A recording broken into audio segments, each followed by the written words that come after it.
Please tell me you're watching Kaiju number 8 because I just got done watching episode 22 of Kaiju number 8, and this episode personifies everything that I love so much about Kaiju number 8. Big spoiler warning, in this episode, you have three main sections. First of all, you have an absolutely epic start where you have a wedding that clearly has to do with Kafka's family getting attacked by a kaiju, and then we kind of zoom out and see that it's not just this wedding getting attacked by kaiju, it's all of Japan. This gets all of the kaiju fighting force involved. There's not a single one left not fighting. They have to put their all into this battle. That includes things like Shinomiya, who is taking on her mom's kaiju weapon to fight in her honor. Her mom died, and her dad, we don't know if he died, but he died fighting kaiju, and now it's her turn to take on the mantle of one of the strongest kaiju fighters that there is. That was such a beautiful moment, and I've loved seeing Shinomiya's growth over the course of this show.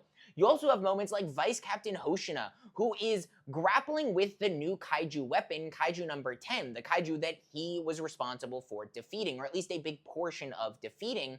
And this is the first time that a sentient kaiju has been turned into a kaiju weapon. This is a big deal. We don't know what this looks like, and so far it looks like chaos. It was mentioned that they're being called the comedy duo because genuinely they are very funny together, but they're also very strong. And Vice Captain Hoshina's unmatched combat prowess is what allows him to adapt so quickly. He's learning to navigate this weird relationship where he doesn't enjoy having a kaiju that's talking to him, but he understands how to push the buttons and get the most out of this weapon right on the fly. He's learning. Granted, he's had some training and he's well versed in battle, but using that in this context is the first time it's ever been done, and it truly shows how powerful he is. But you also have the moment at the end where Kafka is fighting on the back lines. Now, Kafka is one of the strongest kaiju fighters because of Kaiju number 8, but because he can have limited transformations and they're scared of Kaiju number 9 appearing if he transforms, they're keeping him on the back burner, which means that he has to fight as Kafka, which is what he's been training up to for this point with Vice Captain Hoshina and his friends.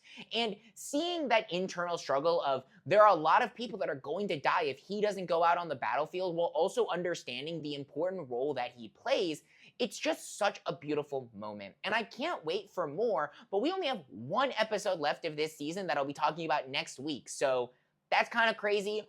I cannot wait to see where the rest of this kaiju battle goes, but let me know your thoughts in the comments. Drop a like, drop a follow.